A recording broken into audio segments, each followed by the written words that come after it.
My pleasure to welcome our next speaker, Paul Franco, who's coming to us from University of Washington, Seattle. And as you can see, he's going to talk to us about values in scientific communication. So without further ado, Paul, let's take it away. Yeah, thanks. Thanks, Matt, and also to the organizers for the invitation and setting everything up, and thanks for the audience for coming. So today I'm going to talk about values in scientific communication. Spoiler in the title there. And many philosophers of science interested in science and values have been turning their attention to this topic. I think towards the end of the talk, I'm going to touch on some themes from Matt's talk as well. So there's some unexpected synergy. So to start off, I'm going to first make some connections between scientific communication and some of the values in science literature, specifically the literature on inductive risk and the Ames approach to values in science. So if you attended the excellent workshop recently put on by the University of Cincinnati's Center for Public Engagement with Science, or if you've been keeping track of the growing interest in SciComm, you'll know that scientific communication is a really big tent. So there are projects concerning public understanding of science and what drives the acceptance or rejection of scientific claims. So is it knowledge or is it values? If it's knowledge, what sort of knowledge is relevant? There are also projects aimed at providing practical advice, like if you're trying to communicate to the public, maybe you should rely on narratives rather than statistics. And of course, when thinking about public understanding and practical advice, all scientific communication is taking place against a background in which misinformation is prevalent and ignorance is manufactured by people with certain political agendas. And some work in this area also looks at science education, and we have the longstanding field of rhetoric of science also that I think falls under the rubric of scientific communication. Now, I'm interested in scientific communication in the context of science and values. And so for a while, the literature in this area, at least part of it, was focused on the cognitive attitudes that scientists might take to hypotheses. So scientists can accept hypotheses, they can believe them, they might endorse them, and so on. And in this portion of the literature, they're trying to sort out when values were relevant to some attitudes like acceptance, but perhaps values weren't relevant to other attitudes like belief. So in the last few years, a few of us who have been interested in the role that non-epistemic values play in scientific practice have argued that we should sort of shift our focus from thinking about cognitive attitudes taken towards hypotheses and pay more attention to scientific communication. And the way in which Stephen John sometimes puts this point is that scientific communication is this public act that has its own sort of consequences. So I think John Austin's speech act theory from the late 1950s, early 60s that people have also been using for other purposes, like Ray Langton has used speech act theory to think about the ways in which pornography oppresses women. So I think it's a really useful framework, and I think it's a really useful framework for thinking about scientific communication as well. So the main insight of speech act theory is that saying is a type of doing, or put differently, communication just is this public act. And paying attention to communication, I think, also accords well with the picture of science as a social practice involving criticism and uptake that's put forward by Helen Longino. So engaging in a social practice like this, of course, involves communication. We have to be able to say things out loud to one another. And so while the cognitive attitudes we take towards our claims might be relevant to how we might go about communicating to one another, what's going on in scientists' heads seems like a separate issue. As Stephen John just kind of bluntly puts the point, communication is the lifeblood of science. So what does this have to do with the science and values literature? I think it relates to the argument for inductive risk because public speech acts have consequences. They can change their audience's beliefs, and they also license others to make use of what's communicated in contexts that extend beyond when and where that original speech act takes place. That's why, as Heather Douglas argues, a scientist should be concerned with error, or as I put it elsewhere, a scientist should be concerned with the perlocutionary effects of their speech acts. And I also think a scientist's communicative acts shape wider conversations of which they are a part, thus changing facts about what is and isn't relevant to conversations that aren't, strictly speaking, scientific conversations. So a key part of thinking about scientific communication involves thinking about the wider social and political context in which communication takes place. And there are going to be risks attendant to this fact. I also think this last point, that scientists participate in and shape wider conversations, relates to aims, approaches, and values in science. So different speech acts, I think, are appropriate to the multiple aims of science, and those speech acts are going to have different norms that govern them. So when making certain speech acts with specific aims, scientists undertake distinct responsibilities. So, for example, if a scientist's aim is to increase public understanding of some topic, then the appropriate speech act is something like explaining. In explaining, a scientist undertakes the responsibility to not only communicate accurate information, but should also consider the interests and cognitive resources of their audience. And the interests and cognitive resources of one's audience are also going to shape the relevant standards of accuracy. If a scientist is looking to assist in decision making, then as Jean Goodwin, who's a rhetorician of science, emphasizes, the relevant speech act is advising. As she understands advising, the speaker undertakes a responsibility to help the audience with their concerns, should avoid telling an audience what to do, and instead focus on an audience's concerns while suppressing her own concerns. So I think we can actually use speech act theory to perhaps try to unite the inductive risk literature and the aims approach literature in a certain way. So scientists adopt different roles according to their different aims, and those distinct roles come with communicative responsibilities that are informed by the relevant context of communication. So, for example, the standards of a peer-reviewed paper are not the standards of a courtroom, and if a scientist enters a courtroom with standards for peer-reviewed publication in mind, they run the risk of not providing the relevant sort of expert testimony. And this is a point Carl Craner made back in 1990. And in these different roles, a scientist's speech acts will have certain types of consequences. There are, of course, risks of error to consider, as Douglas argues. But the things a scientist does with words makes relevant or irrelevant certain facts, explanations, and so on to public conversations. In this way, communicating true information also has effects related to how something is communicated, when it's communicated, and where it's communicated. These are attendant, and there are risks attendant to these types of things that we should also be paying attention to, in addition to thinking about the risks of error. I'll note too that Morgan's talk in the Q&A actually made me start thinking of the ways in which the speech acts of scientists in the process of research, in the process of interviewing others, are also going to be relevant to some of these questions as well. So putting this all together, responsible communication, in the sense, and here accidentally invoked Aristotle here, responsible communication meets the relevant norms, shaped by the relevant aims, and considers the relevant risks. And it's not just a matter of telling people what the science says, whatever that might mean.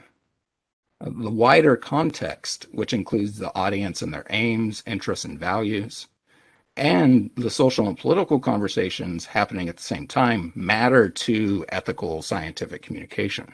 And in making this last point, I don't think I'm really saying anything new here, but I think I'm bringing to bear a different sort of tool, speech act theory, and suggesting it might provide a helpful bridge between two different strands of the literature on science and values.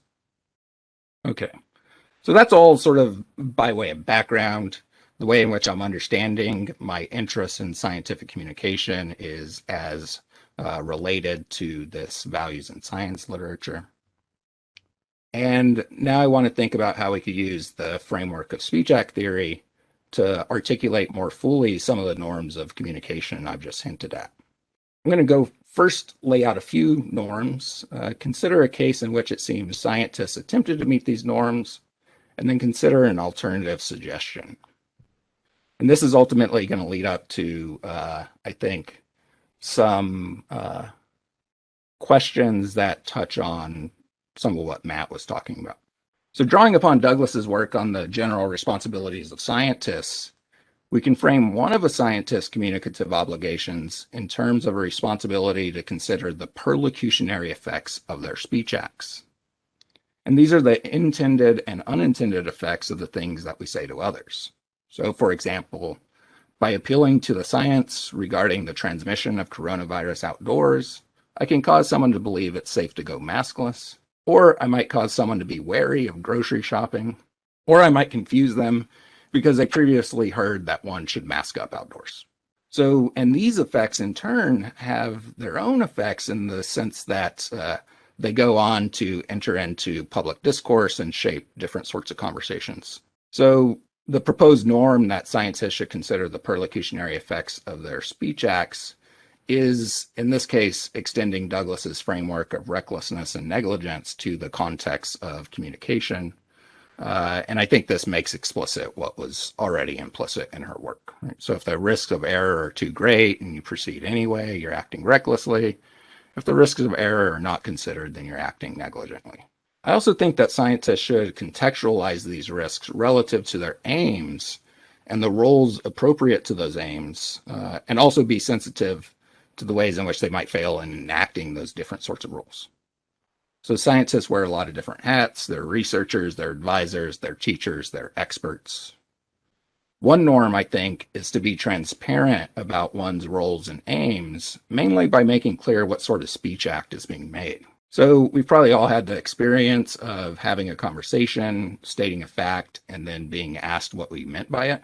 Were we intending to offer advice, merely asserting something, or potentially offering an explanation? So if we don't make the point of our speech act clear, we're liable to be misunderstood. Further, we should also meet the relevant standards for the speech acts. So for example, an explanation might make use of an idealization, but an assertion probably wouldn't use an idealization, because idealizations are false and assertions we might think need to be true. I think meeting this norm also helps clarify what someone intends to contribute to ongoing conversations, which is especially important given the ways in which a scientist's authority allows them to shape those conversations. So there's a certain type of thinking like outsized perlocutionary effects of somebody like a scientist. So Marina DeMarco had a really interesting poster in the Philosophy of Science Association's poster session, thinking of the ways in which certain models might function as dog whistles when they migrate from one context to another context. So she pointed out that in a modeling context, Scott Page's results that diversity trumps ability means a very specific thing. But in other political contexts, let's say around affirmative action, it might have very different implications.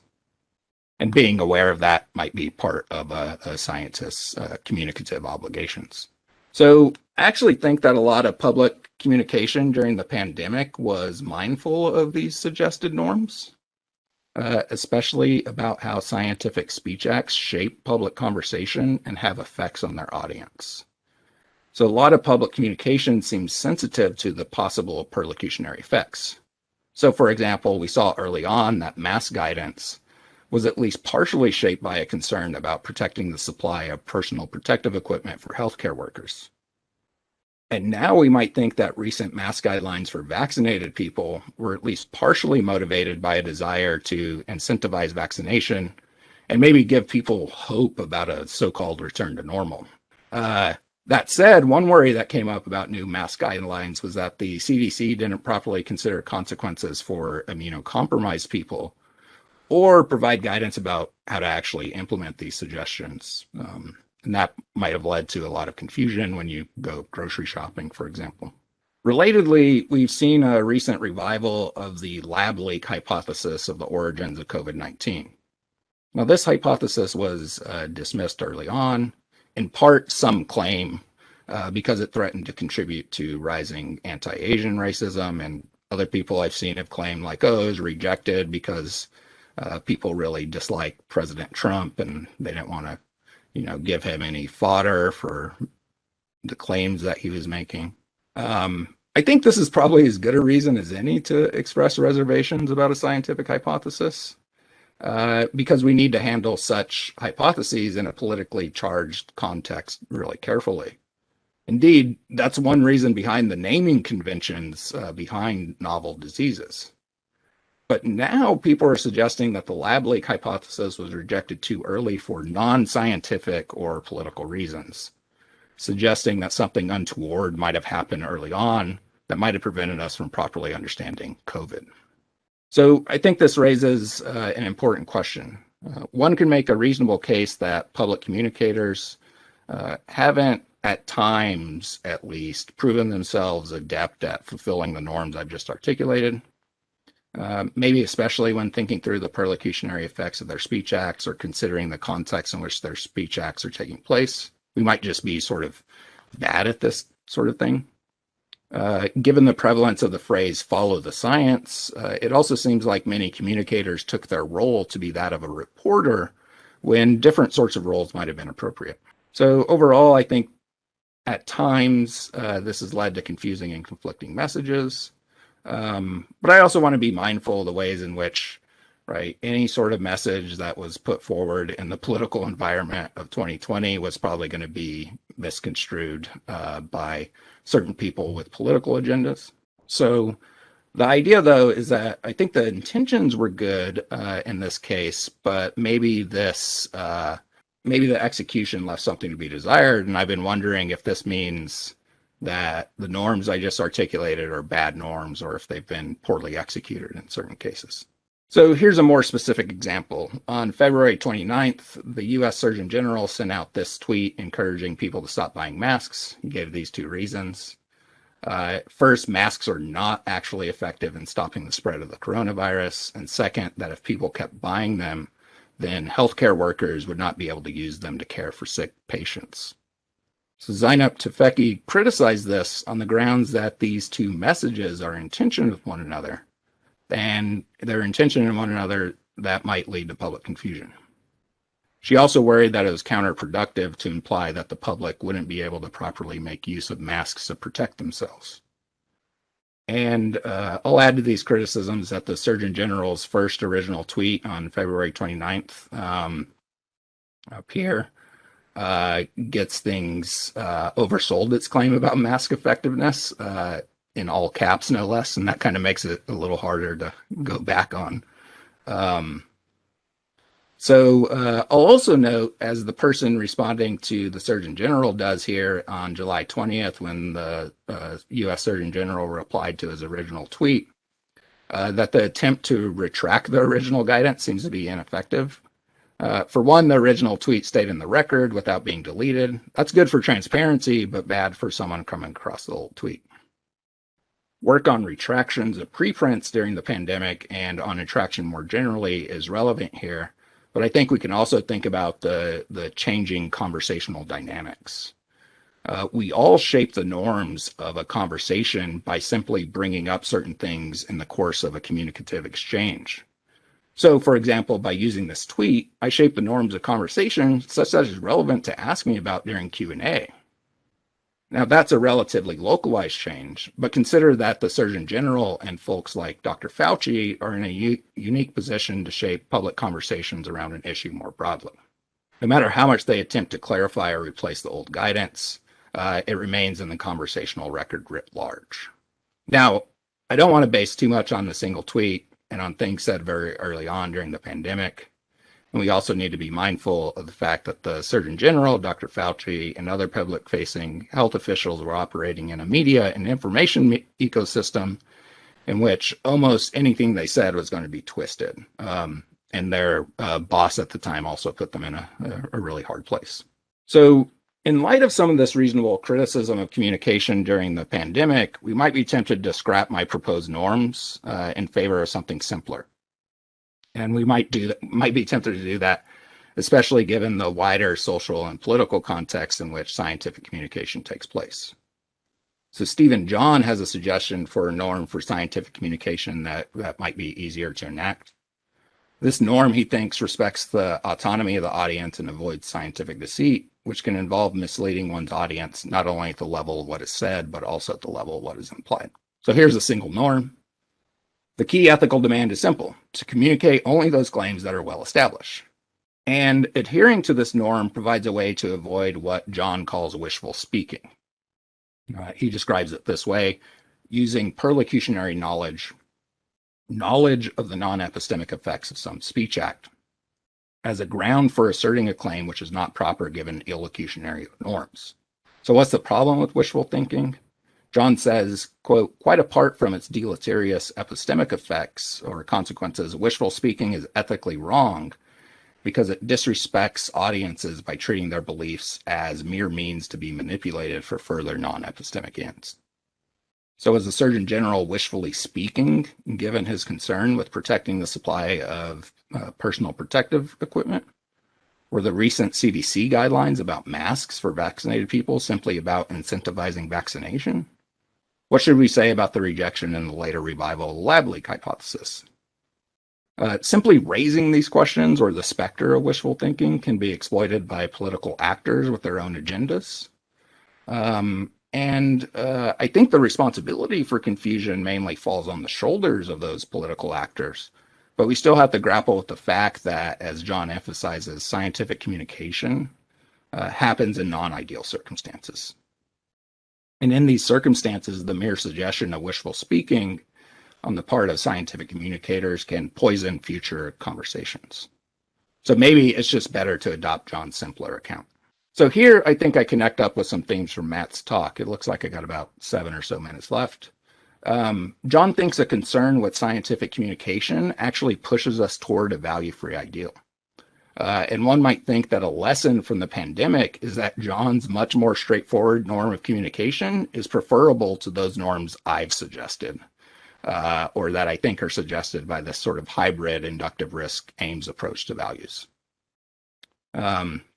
So here's what John says. He makes this distinction between public communication, which is communication that's not undertaken with a specific audience in mind, and private communication, in which a clear audience for one's speech acts can be identified. And he points out that much of scientific communication is on this public model. And John claims that when publicly communicating, it's not clear how a hypothesis is going to be used in different sorts of contexts by different sorts of audience. And given this fact, the scientists can't, as suggested by the argument from inductive risk, properly adjust their standards for asserting a claim in ways that are sensitive to the practical consequences of error. And we might add to this too that they might just have a single role in this case, and so they don't know what role they should occupy relative to what audience. So John's argument is not just that it's hard to meet the communicative obligations I've suggested in my hybrid approach. Instead, we get a social or political defense of the value-free ideal in public communication that leads to his single proposed norm. John argues that given the institutional role of scientists in democratic societies marked by reasonable pluralism, scientists should adopt fixed high epistemic standards for their public speech acts. It's knowledge that scientists have these standards and that they keep them fixed, and that they only ever publicly assert something when they meet these standards that is fostering public trust in specific acts of scientific communication and science more generally. So the idea is that the single norm he puts forward for scientific communication is the norm that will maintain public trust in science, in part because it helps avoid the appearance of wishful speaking. That said, when scientific communication does take place with a specific audience in mind, John suggests we adopt what he calls the value-apt ideal. On this account, justification for scientific communication should not be based on non-epistemic values, which are incompatible with the values of the putative audience. And this, again, has that sort of democratic feel to it. So in the context of pandemic mass guidance and debates about COVID's origins, we might worry that the scientists violated John's norms by engaging in wishful speaking. As I hinted earlier, even the appearance of wishful thinking allows for political manipulation and might also lead to the general public feeling disrespected. In turn, this means the public conversation turns to whether or not scientists should be trusted to only communicate well-established claims. So I think John offers this interesting moral or political justification of value-free public communication and value-apt private communication. His argument is interesting because it turns on maintaining an important role that scientists play in democratic societies, which is to provide reliable information, especially when it comes to communicating scientific results of public interest. To properly fill this role, he thinks the public must trust scientists, and to properly trust scientists requires knowledge that they only make well-established claims when fixed high epistemic standards are met. And this should echo some of the things that Matt brought up in his talk as well. So in my opinion, I think John's defense pushes the question up to the level that Matt was talking about, namely to what sorts of roles scientists should adopt and what sorts of roles we want them to play in democratic societies. Of course, we want scientists around to provide reliable information, especially when it comes to scientific results of public interest. But in addition to generating knowledge, scientists also advise, they explain, they mentor, they teach, they tweet, and so on. A single norm seems inappropriate for all these roles. So with this in mind, one question we might ask concerns what sorts of roles we think are obligatory for scientists to adopt and what sorts of roles are supererogatory for scientists to adopt. And in asking these questions, we still need to think of the possible risks attendant to those roles, the aims those roles have, and the speech acts appropriate to them. I have about 3 minutes left. Let me present an alternative picture. I think there are ways in which we might leverage the important role of science in society to suggest that scientists ought to take on more roles than simply communicating well-established claims that meet fixed high standards. So the rhetoricians of science, Pamela Petrucci and Leah Ceccarelli, draw upon the idea of rhetorical citizenship. This idea suggests that in deliberative democracy, part of being a citizen is engaging in public discourse, not only about what directly concerns us, but also about the common good. Petrucci and Ceccarelli argue that scientists are in a unique position to make important contributions to public discourse, given that they have a certain type of expertise other citizens don't. So leveraging the idea of a conversation and the ways a scientist's speech acts shape those conversations, we can consider a scientist's responsibility after making a well-established claim. Petrucci and Ceccarelli argue that scientists have a responsibility to enact rhetorical citizenship in ways that involve evaluating and correcting the public rhetoric that is offered in their name.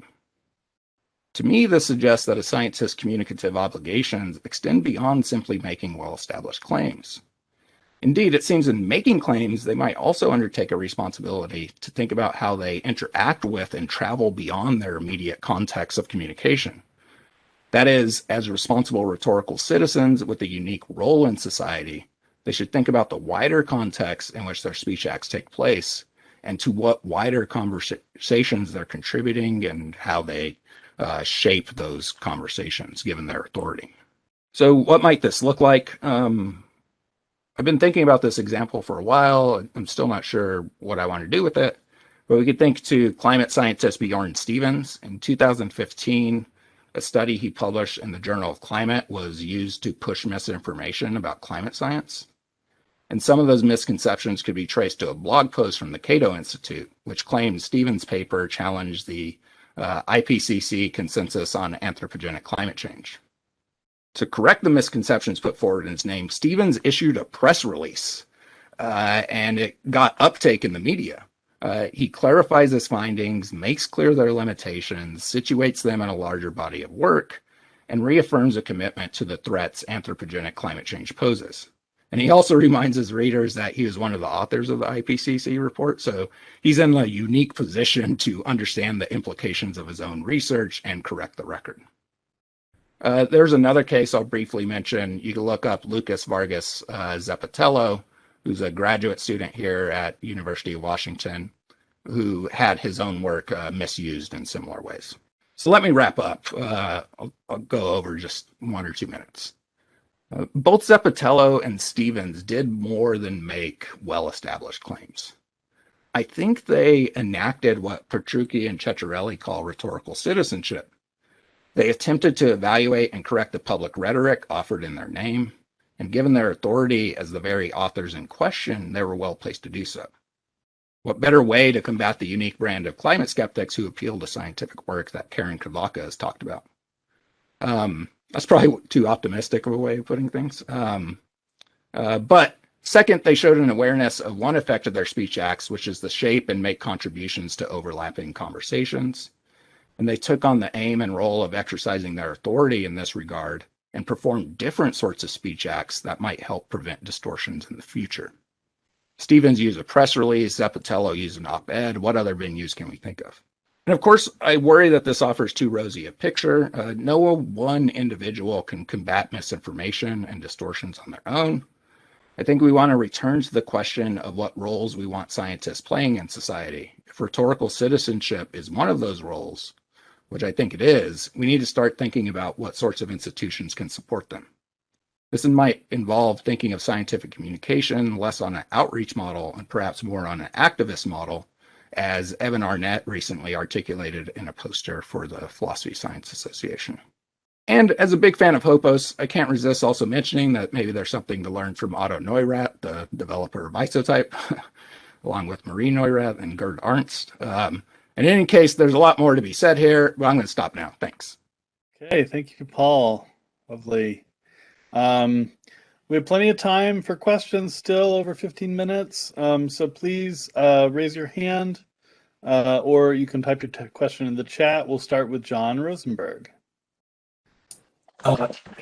Great, thanks. Hey, Paul, great talk. I guess one thing I was curious about, when we talk about the norms of communication, I wonder if sometimes, things like transparency, like they kind of presume a kind of good faith relationship. And not that I want to say everybody's bad faith, but I guess I wonder if we need to consider the norms of communication when the audience is sort of, at the very least, inherently alienated from the science, if not in some ways hostile, just based on the sort of communication that's going on. And so, I don't know, I guess I'm just curious, how's transparency going to help when people maybe, due to other circumstantial or contextual features of their life, just sort of less likely to engage in a way that transparency would be helpful with. So, I think that's an interesting question. And this touches on a debate that Kevin and Stephen John have been having about the role that transparency in at least some dimensions play in fostering or not fostering trust in scientific practice. So John points out that like the release of the IPCC, the ClimateGate stuff was a radical exercise in transparency, and the scientists didn't come across, it didn't foster increased trust in scientific practice. As I was setting up my talk, I noticed that all of Fauci's emails from April were just released. And this is going to be a radical exercise in transparency too, right? People are already going in and pulling out certain quotes about the lab leak hypothesis and so on.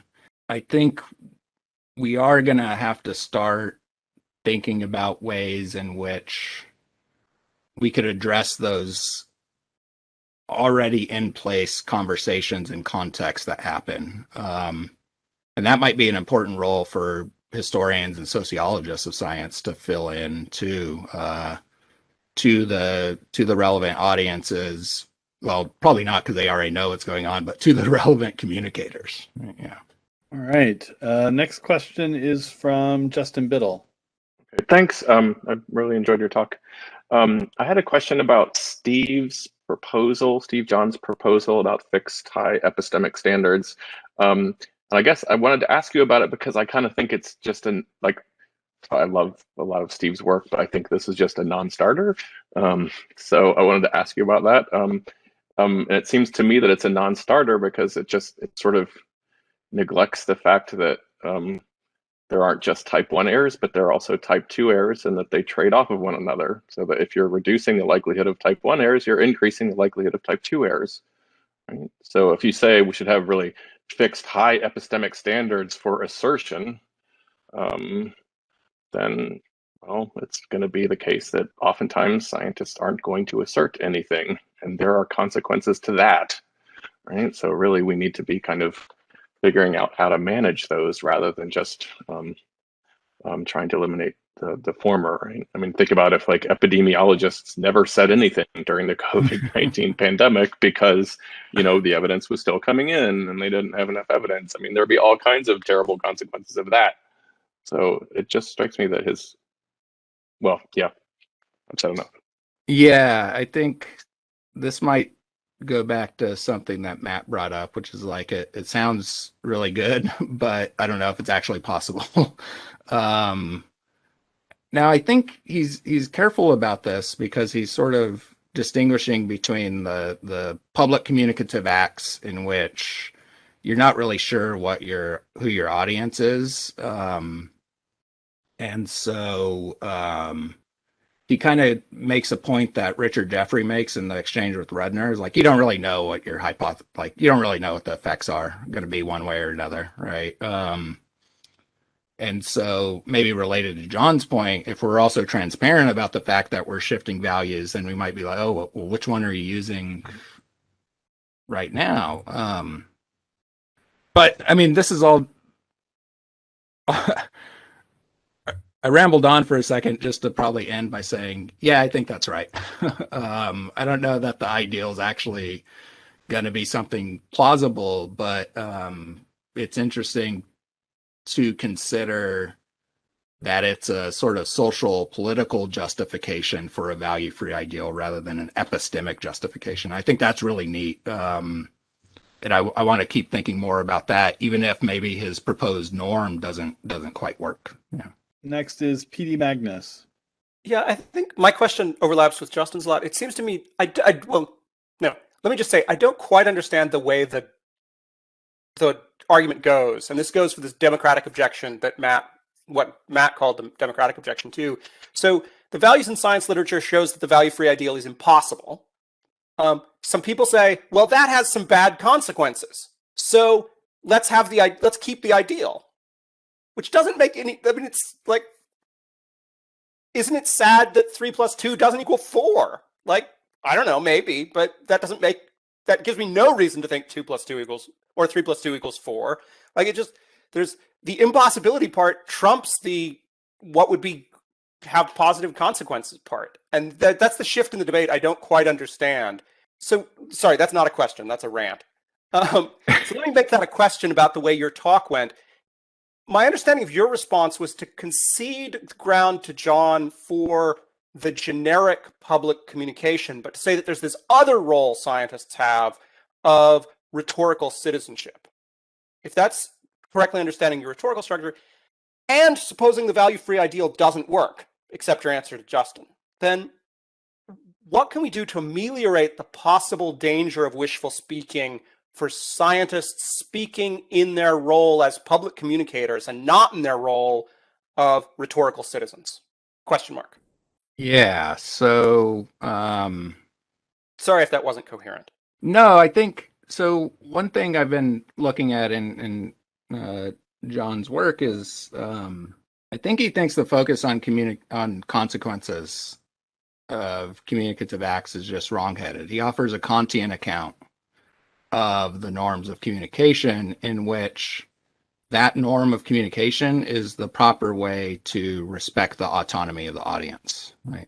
So you're not using their beliefs merely as an ends to achieve good results, right? So he might say, but though in other parts of his works, he of course has to recognize that ought implies can. So if the value-free ideal is impossible, right, you can't put forward an obligation that no one can actually kind of carry out.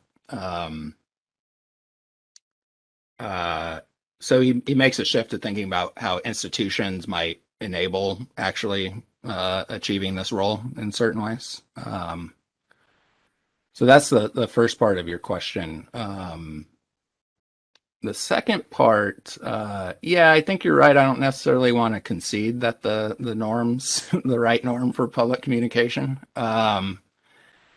And instead, we want to figure out how they could actually meet my suggested norms in effective ways. And that's going to require so the suggested norms of considering the effects of your speech acts and thinking how it shapes wider conversations.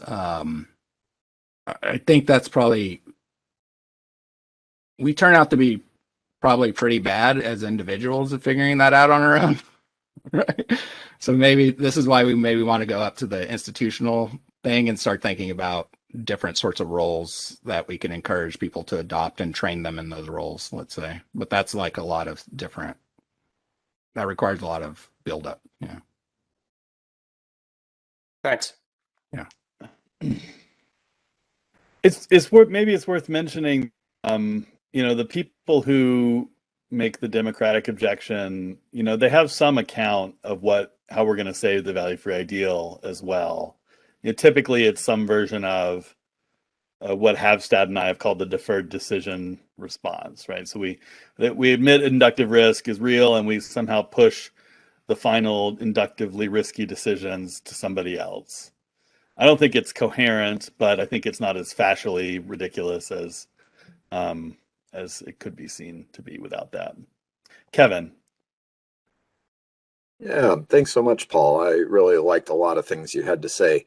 And I guess my question kind of connects up well with what PD was just asking about how to sort of ameliorate the danger of, scientists bringing these values into what they're saying. And of course, unsurprisingly, you mentioned that, I've kind of, been interested in transparency and have tended to be more enthusiastic about it. But I readily acknowledge that one of the dangers is that you might wonder how effectively the scientists can actually be transparent. It seems like it would be really great if you can have these different norms for these different kinds of situations or aims that scientists might have. And then if they can clarify and say, hey, right now I'm doing advising here. And so, you need to take that into account. In this situation, I'm explaining. And so take that into account, with how you interpret this. But I can totally see how others might say, trying to be transparent about this just gets too confusing. People aren't going to appreciate, the different aims that scientists have in different situations and the norms associated with them. So I'm kind of curious to hear your thoughts about the feasibility of transparency. I guess I'm sort of hoping you can help me figure out how to respond to those who would say, yeah, this transparency in these situations just isn't going to work. So, or are there other ways to alleviate these kinds of worries? So I was just curious if you had thoughts. Yeah. One strategy that I don't think would work would be educating people on speech act theory. That's not going to work. Maybe they could all take my philosophy of language course. But I think this is where a lot of those projects I mentioned at the very beginning of the talk are going to be relevant here. So people in public education work around scientific communication have talked about how science literacy shouldn't be aimed at understanding facts, but understanding the process of science. So there's almost like a sort of like a further background to the types of conversations that I'm talking about, which is just like the general educational background, what people do and don't know about science, how scientists generally talk about their work in the public and so on, right? People still uphold like things Richard Feynman said about science, right? And things. He's one sort of expert, right? And there are many others, but so I think that like transparency might prove an issue for people with certain conceptions of science, but maybe won't prove an issue for others with a sense of the diverse methods, tools, and roles that scientists play. So there's kind of like there's a larger issue, I think, in the background potentially about transparency. Yeah. we have time for a, oh, John, quick question. Sorry, it was really just to sort of follow up with what Kevin and Paul were talking about, which is that I feel like, Paul, what you were saying about diversifying the roles that scientists play, especially the public perception of these different roles, might go a little ways to alleviating the kinds of transparency problems you're worried about, Kevin, because you won't have single scientists trying to switch hats in the public view so frequently if there's a sort of broader number of ways for people in the scientific community to go through this engagement. So it's not one person sort of, well, now I'm explaining, and then now I'm this, and then now I'm that. If you have some, legitimated, credentialed scientists who just aren't in the business of doing that, explaining that often, so that the kind of transparency they show can be understood in that context more readily, you might miss some of the problems of just people getting confused by the shifting standards for what transparency is bringing there. So I think, actually, Paul, a lot of what you were saying might help address the kind of worry you were talking about. So we have now a 10-minute break before we have our last talk of the day. So we'll recommence at 3:15.